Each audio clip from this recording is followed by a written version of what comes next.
Olá, pessoal. Eu vou tentar fazer para vocês agora um resumo, para a gente entender só um resuminho do que é uma seção cônica, tá? Para a gente ter bem claro o que é uma seção cônica e por que que a gente chama ela de uma seção cônica. Eu vou fazer uma gravação aqui mais bem caseira, não vou fazer um vídeo para ver se eu escrevi para mim ser mais objetiva e a gente não perder tempo na construção, mas agora eu vou explicando para vocês qual foi a minha sequência de organização. Então, uma das perguntas que a gente sempre vai fazer, fica no ar assim, o que é uma seção cônica, tá? Por que a gente chama ela de seção cônica? Então, a gente sabe o que são as seções cônicas, vocês já viram ali, né? A gente já conhece. É a circunferência, tá? A elipse, a parábola e a hipérbole. Bom, por que a gente chama essas seções cônicas aqui? Por que a gente chama elas de tanto a circunferência como a elipse, quanto a parábola e a hipérbole, a gente chama ela de seções cônicas? Porque todas elas têm a intersecção de um plano com um cone, tá? O que é um cone, pessoal? Daí, então, eu vou lá para o nosso material que a gente tem lá na nossa apostila, lá do início. A gente vê aqui, ó. Esses aqui estão dividindo as nossas seções cônicas. Então, em cada um desses casos, a gente tem um cone. Então, esta figura aqui representa o quê? Um cone, tá? E esta figura em verde, ela representa o quê? Um plano. Se a gente observar cada corte, dependendo da inclinação que a gente coloca no nosso plano, a gente passa a ter uma figura diferente. Então, olha, se a gente observar essa aqui, ó, tá? Essa aqui eu tenho o corte de um plano com o cone de forma paralela ao cone, tá? Se eu olhar ela de forma paralela, o que acabou formando aqui? Um círculo. Nesta outra aqui, ó, a gente já passa a ter uma inclinação do nosso plano. Com essa inclinação, olha a imagem que se formou aqui dentro. Nós formamos a imagem de uma elipse. Neste outro caso aqui, ó, com uma inclinação maior ainda, a gente, porque não é uma inclinação, opa, desculpa, não é que é uma inclinação maior, pessoal. Vocês estão vendo que ela foge um pouco do espaço do cone. Quando ela foge um pouco do espaço, ela não está só paralela ou inclinada dentro do cone, ela é como se ela tivesse uma sequência aqui para baixo e o cone terminou aqui, ela passa a construir o quê? Uma parábola. E aí, nós temos o caso da hipérbole, tá? Que daí é quando a gente tem o plano que ele é paralelo com o cone, ó. No sentido, tá? Vertical. Aqui a gente tem ele paralelo no sentido horizontal. Aqui a gente tem ele paralelo no sentido vertical. Se a gente tivesse o eixo Y, digamos aqui, ele estaria paralelo ao eixo Y. Então, a gente observa que ela vai acabar cortando o cone em dois momentos diferentes, tá? Porque o cone tem esta representação. Então, eu acabo cortando aqui embaixo, ele quase não existe, né? Então, ele cria duas parábolas diferentes. Uma para cima e outra para baixo.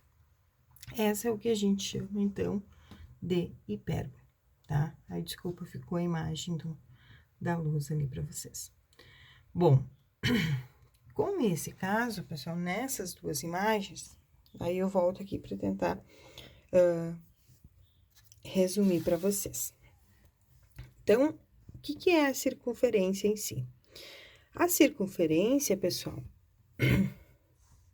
tá?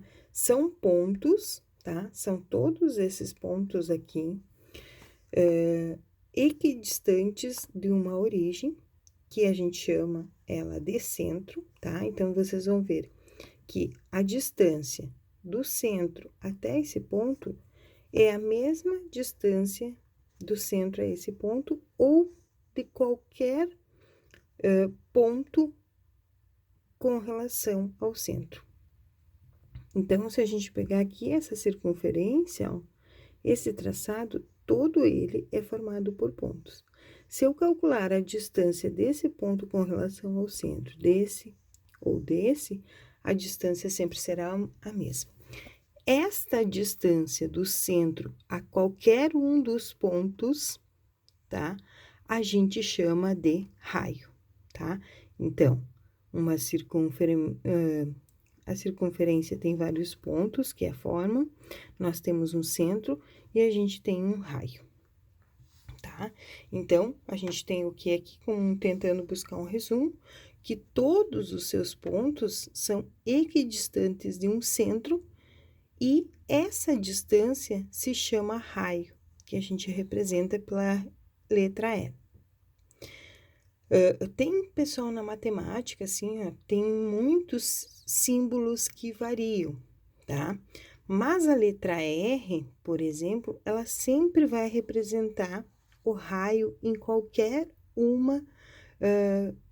bibliografia que vocês pegarem, então ela é uma simbologia que a gente adotou como padrão, então em qualquer bibliografia que vocês encontrarem, o R acaba representando o raio, tá? Então, a circunferência vocês já conhecem, ela, né, você já tem bastante familiaridade com ela. Da circunferência, a gente vai para a elipse. Bom, o que é a elipse, tá? A elipse, pessoal, resumindo, nada mais é do que uma circunferência achatada. Ou ainda, eu posso fazer a observação que a circunferência, esta aqui em cima, é uma espécie de elipse, tá? Vocês estão vendo que elas possuem relação. O que acontece? A circunferência tem pontos equidistantes. A elipse, ela é uma circunferência achatada. Então, a gente pode, sim, dizer que a circunferência é uma espécie de uma elipse. Só que a elipse é mais esticada em qualquer uma das dimensões, enquanto que a circunferência não, tá? Então, o que diferencia? A circunferência, tá? Os pontos são equidistantes. A elipse, ela é uma circunferência achatada, mas também a gente pode dizer que a circunferência é uma espécie de uma elipse, tá? Mas é uma elipse que é mais esticada em suas dimensões, tá bem? E daí a gente vai vamos ver aqui, a parábola, tá? Então, a parábola, pessoal, ela tem o formato de U e tanto, né, virado para cima quanto virado para baixo, e vocês viram que ela ainda pode ter este formato aqui. De forma resumida, a parábola tem o formato de U e a sua equação, ela está muito relacionada ao quê? A y igual a x ao quadrado mais um b e mais um c, tá? Mas ela tem esta representação de x ao quadrado. Por que de x ao quadrado? Porque o x ao quadrado é que vai nos dar esse sentido de desce e sobe, ou vem e volta, tá? Esta representação, esse formato de U. E daí a gente chega na hipérbole. Bom, a hipérbole, pessoal, também é uma série de parábolas. Então, na verdade, a hipérbole, eu vou trazer mais para cá para vocês verem o resumo que eu tentei fazer assim. Se vocês observarem, a hipérbole, vamos olhar sempre as figuras da mesma cor aqui, ó. Vou pegar as vermelhas. A hipérbole, então, ela é a união de duas parábolas, tá? Mas ela só tá aparecendo, né, a união de duas parábolas. Mas por que ela não é parábolas? Elas representam curvas que se parecem com um U, tá? Só que elas são mais abertas, elas não têm esse formato exato de U, elas possuem uma extremidade mais aberta. Então, eu tentei trazer um resumo aqui para vocês, ó. Parece a união de duas parábolas, mas não é, porque as curvas não se parecem tanto com um U, elas são mais abertas. Como é que eu faço essa explicação para vocês? Vamos lá. Eu tenho dois eixos aqui. Esse tá bem enquadrado. Tenho o eixo X e o eixo Y. Aqui, nós temos, ó, pessoal, essas duas imagens aqui, ó, em preto, a gente chama de assíntotas. O que são assíntotas? Elas passam, tá, pela origem, tá? Então, imaginem vocês que ela está bem definida passando pela origem. A hipérbole, então, depois que eu tenho, então, os dois eixos construídos, as assíntotas construídas também, que elas dividem os nossos 4 quadrantes exatamente ao meio, ó. As hipérboles têm esse formato aqui, ó. Vamos pegar a figura vermelha, tá? Tanto a vermelha quanto a roxa. Elas vão passar muito perto das assíntotas, tá? Mas observem que elas fogem do formato de uma parábola, porque elas são um pouquinho mais abertas, tá? Com relação a isso, a gente faz a seguinte pergunta.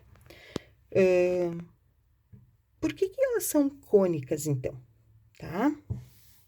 Então, a gente tem aqui, ó, a circunferência e a elipse, que são muito semelhantes, e a gente viu que a circunferência é uma elipse, só que ela não tem suas dimensões achatadas, ou eu posso dizer que a elipse é uma circunferência achatada, tá? São semelhantes. As parábolas e a hipérbole, tá? Elas também são semelhantes, tá? A diferença tá que a parábola tem o formato de U e a hipérbole, ela tá com dois sentidos, né? Para cima e para baixo, ou virada para cá ou virada para lá. Elas sempre vão acontecer duas a duas. Elas são semelhantes, só que a hipérbole é mais aberta. Bom, a semelhança que a gente tem nessas 4 imagens, a gente vai identificar elas lá quando eu transpor um plano sobre um cone. E daí sim, eu vou dizer que a semelhança entre essas 4 imagens está na palavra cônica, que é como se a gente fosse desenhar um cone.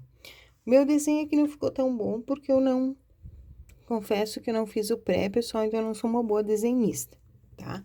Então, eu vou usar a nossa imagem aqui para reforçar com vocês. Então, temos aqui, vamos olhar, ó, cada um dos casos, ó, vamos pegar a